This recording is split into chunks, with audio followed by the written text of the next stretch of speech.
अस्सलाम वालेकुम, मेरा नाम लाइबा ज़फ़र। आप लोग मेरा यूट्यूब चैनल देख रहे हैं। अगर अभी तक आप लोगों ने मेरा यूट्यूब चैनल सब्सक्राइब नहीं किया तो मेरे चैनल को लाइक करें, सब्सक्राइब करें और नोटिफिकेशन के बटन को ज़रूर क्लिक करें। आज की वीडियो में मैं बात करने वाली हूँ रशिया यूक्रेन वॉर के हवाले से, और आप लोगों ने थंबनेल पर तो देख ही लिया होगा, और किस तरह यूक्रेन अपनी हार को तस्लीम करने वाला है, क्योंकि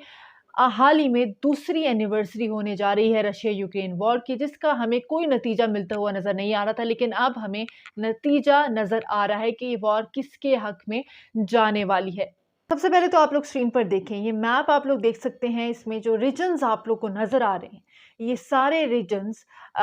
रशिया के कंट्रोल में, और ये यूक्रेन की सिटीज़ थे 2022 से पहले, और 2022 से 2024 तक इन रीजन्स पर रशिया क्लेम करता है कि उसने कंट्रोल जमा लिया है। और सिर्फ रशिया नहीं, इंटरनेशनल मीडिया भी इस बात की तायीद कर रहा है, इस बात को एक्सेप्ट कर रहा है कि ये जो एरियाज़ हैं वो रशिया के कंट्रोल में आ चुके हैं। आप सबको पता है कि रशिया की जो माली सूरत हाल थी वो कितनी ख़राब थी। पूरी दुनिया ने उस पर जिस किस्म की सैंक्शंस लगाई,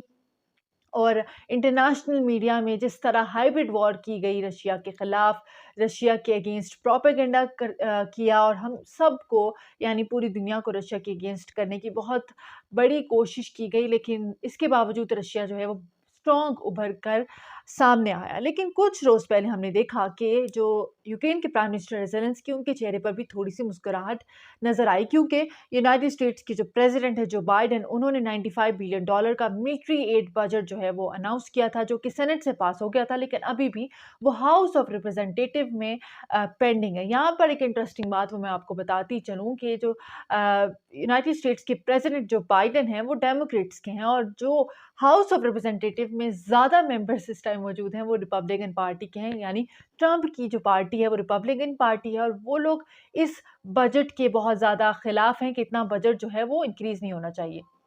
कुछ रोज़ पहले जो बाइडेन जो है उन्होंने कहा था कि हम लोग सुपर पावर है और हम लोग कुछ भी कर सकते हैं, और हम किसी भी जंग में हिस्सा ले सकते हैं, और उसी के नतीजे में ये बजट जो है वो रिलीज़ किया है। बजाय इसके ये देखा जाए कि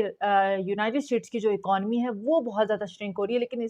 लेकिन फिर भी $95 बिलियन का जो बजट है वो अनाउंस किया, और उसमें $60 बिलियन जो हैं वो यूक्रेन के लिए मुख्तस किए गए हैं। $14 बिलियन इसराइल को दिए जाएँगे पैलेस्टीन के खिलाफ ऑपरेशन करने के लिए, और बाकी के जो पैसे हैं वो चाइना को काउंटर करने के लिए जापान और फिलीपीन जैसे ममालिक में स्पेंड किए जाएंगे, ताकि इनको स्ट्रॉन्ग किया जाए और एशिया पैसिफिक रीजन में उनकी रसाई ज़्यादा हो सके और चाइना पर नज़र रख सके। खैर, हम उस $60 बिलियन की बात करते हैं, अभी भी वो पेंडिंग है। थोड़ी सी मुस्कुराहट आई थी कि हम काउंटर ऑफेंसिव स्टार्ट कर सकेंगे, लेकिन ग्राउंड रियलिटी जो है वो बहुत ज़्यादा मुख्तलिफ है यूक्रेन के लिए। सिर्फ $60 बिलियन का पैकेज अनाउंस कर देना यूक्रेन के लिए काफ़ी नहीं होगा। प्लान तो ये था कि रशिया के खिलाफ काउंटर ऑफेंसिव ऑपरेशन जो है वो किया जाएगा, कंडक्ट किया जाएगा, लेकिन ऐसा होता हुआ हमें दिखाई नहीं दे रहा, क्योंकि तस्वीर जो है वो हमें काफ़ी ब्लीक दिखाई दे रही है, काफ़ी डार्क दिखाई दे रही है, और जो यूक्रेन की आर्मी है वो इस टाइम करप्शन के इल्ज़ामात के ज़द में है, और उसके अलावा यूक्रेन की आर्मी के हवाले से कहा जा रहा है कि ये भाग रही है, यानी यूक्रेन की जो आर्मी है वो, उनको जो कहा जाता है कंडक्ट करने के लिए, वो इससे इनकारी है, और काफ़ी लोग जो हैं वो अपनी आर्मी को छोड़कर जाते हुए दिखाई दे रहे हैं, और इससे साफ ज़ाहिर होती है कि ऑब्वियसली जब भी कोई फ़ौज पसपाई की तरफ जा रही हो तो वो भागने लगती है, वो अपना जो मैदान है वो छोड़कर भागते हुए दिखाई दे रही होती है। तो यही सिचुएशन इस टाइम यूक्रेन की नज़र आ रही है। खाली एड देने से यूक्रेन जो है वो काउंटर ऑफेंसिव नहीं कर सकता, उसके लिए उसको एक मज़बूत फ़ौज की भी ज़रूरत है, जो कि इस टाइम रशिया के पास मौजूद है। आगे चल के मैं आपको बताऊँगी कि रशिया जो है वो अपनी डिफेंस बजट को इंक्रीज़ करता हुआ भी हमें दिखाई दे रहा है, और उसके अलावा अपनी फ़ौज में भी उसने मज़ीद इज़ाफ़ा किया है। और इसके अलावा एक बहुत इम्पॉर्टेंट बात जो मैंने आप लोगों के साथ डिस्कस करनी थी वो ये कि जिस तरह बाखमुत रीजन पर 1 महीने में जो काउंटर ऑफेंसिव रशिया ने किया था यूक्रेन के अगेंस्ट, और बाखमुत रीजन जो कि एक बहुत इंपॉर्टेंट रीजन था उसको हासिल किया, उसी तरह आवदीवका एक रीजन है यूक्रेन का, ईस्टर्न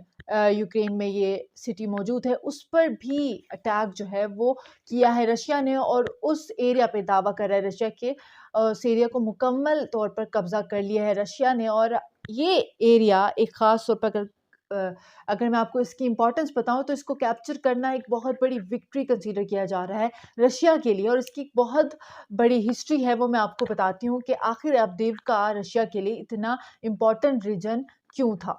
अवदीव्का डोनबास रीजन में मौजूद है, जो कि डोनेट्स्क रीजन के लिए गेटवे कंसीडर किया जाता है। 2014 में रशियन बैक फाइटर्स ने अवदीव्का और डोनेट्स्क रीजन पर अटैक किया था और दोनों हिस्सों को कैप्चर करने की कोशिश की थी, जिसमें यूक्रेन जो है वो डोनेट्स्क रीजन को हार चुका था और रशिया का उस टाइम कंट्रोल हो गया था डोनेट्स्क रीजन में, और जो अवदीव्का था वो यूक्रेन वापस हासिल करने में कामयाब हो गया था। इसीलिए जो अवदीव्का है उसको रेजिस्टेंस के सिंबल के तौर पर जाना जाता है यूक्रेन में। लेकिन रशिया ने जो है वो हिम्मत नहीं हारी और लास्ट 2023 के अक्टूबर से इस अवदीव्का रीजन को हासिल करने के लिए ऑपरेशन जो है वो कंटिन्यू किया। अगर मैं आपको बताऊं अवदीव्का रीजन की पॉपुलेशन के बारे में, तो तकरीबन 34,000 वहाँ पर लोग रहते थे एक टाइम पर, लेकिन उसके बाद जब से यूक्रेन पर अटैक लॉन्च किया रशिया ने, तो वहाँ से लोग जो हैं वो निकल कर चले गए और अब जो अवदीव्का रीजन है वो एक घोस्ट रीजन उसको कंसिडर किया जा रहा है, यानी वैरानी की तस्वीर हमें अवदीव्का रीजन में नज़र आती है। ख़ैर, रशिया को ज़मीन से मतलब है और रशिया को वो ज़मीन चाहिए, और रशिया जो है अब अवदीव्का रीजन को हासिल कर चुका है, जिसको एक बहुत बड़ी विक्ट्री कंसीडर कर रहा है बाखमुत रीजन पर कब्ज़ा हासिल करने के बाद। प्राइम मिनिस्टर ज़ेलेंस्की जो है वो इस टाइम बहुत ज़्यादा अकेला महसूस कर रहे हैं और उन्होंने जो अवदीव्का रीजन की हार हुई है उसका इल्ज़ाम वेस्टर्न कंट्रीज़ पर लगा दिया है और कहा है कि जो भी आज हम सफ़र कर रहे हैं वो वेस्टर्न कंट्रीज़ की वजह से कर रहे हैं, और इस टाइम वेस्टर्न कंट्रीज़ जो है रशिया यूक्रेन वॉर पर भी हमें डिवाइड नज़र आ रहे हैं। आपको याद होगा कि रशिया यूक्रेन वॉर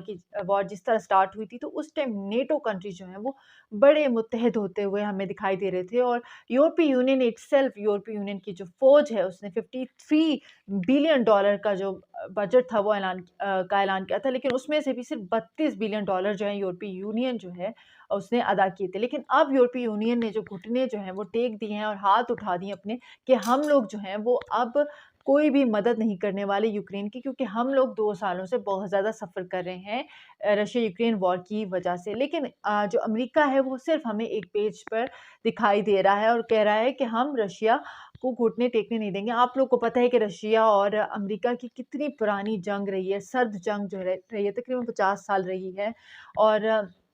उसका भी कोई नतीजा नहीं निकला। लेकिन इससे रिलेटेड इंटरनेट में मैं काफ़ी इंटरेस्टिंग चीज़ें देख रही थी कि कभी भी अमेरिका जो है वो रशिया को आगे बढ़ने नहीं देगा, और उसके नतीजे में उसने मिडल ईस्ट के सारे कंट्रीज़ बर्बाद कर दिए, अफ़गानिस्तान को पूरा बर्बाद कर दिया, और अब आप देख सकते हैं कि यूक्रेन को भी जो अमेरिका है उसने रशिया को हराने के चक्कर में पूरा बर्बाद कर दिया है।